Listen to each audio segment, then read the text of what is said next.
qualities, give it a try. I want it to help you just like it has helped me. Prevagen, at stores everywhere without a prescription.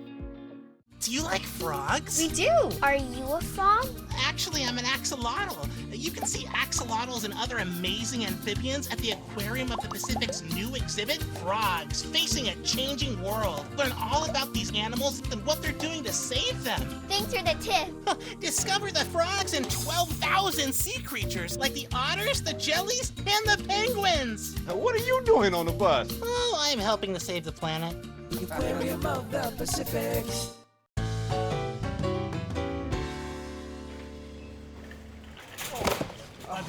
Oh, no worries. No, it's all right. It's all right. That was Roy Choi. He's like the godfather of modern food trucks. His Kogi sauce, we were the first to carry it. He comes here all the time for our meat and produce, but honestly, I think what he really gets a kick out of is seeing how high he can stack those club-sized boxes. Go big or go home. Stack like you mean it. Smart and Final. Where else? NBC4 News at 6 starts with breaking news.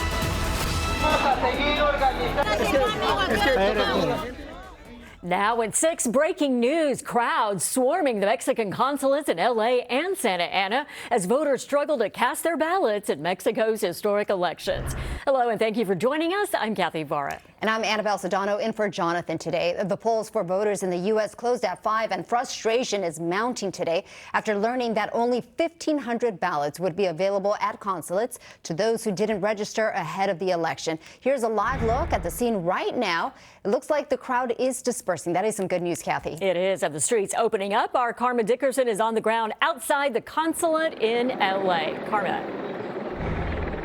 The crowd's dispersing, but there are still people out here who are very upset about not having been able to cast the ballot in that Mexican presidential election. We're just outside the consulate here in Los Angeles. We can see where a crowd has still gathered. There's still people yelling and shouting and trying to film through the now closed gates of the consulate. I want to give you an idea of what got us to this point. Of course, this is the day of the potentially historic Mexican presidential election, and people who are Mexican citizens were able to vote from abroad. And there were two processes for that. First, people could register ahead of time. There were also a drop-in process, as you mentioned. Now, for the drop-in ballots, there were only about 1,500, and we're told that those were gone by about 1:30. So only people that were pre-registered were able to vote.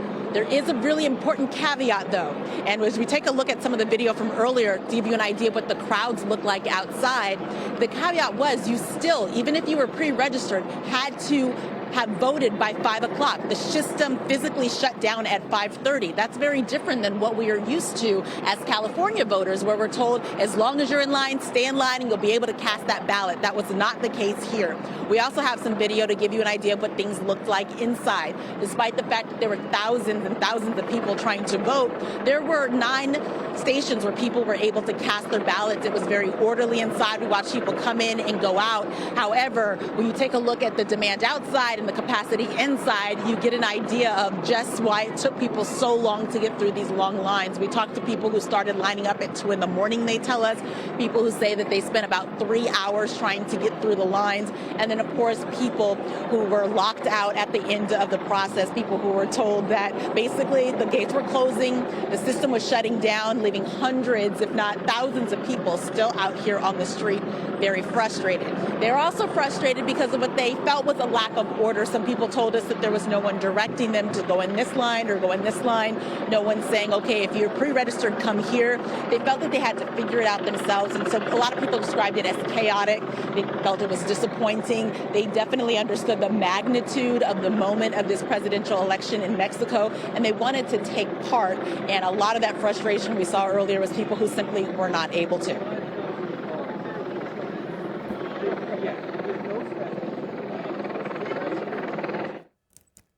Well, Carmen mentioned the long lines at the consulates in Southern California. News Chopper 4 was overhead this line in Santa Ana about 3 hours before the polls closed.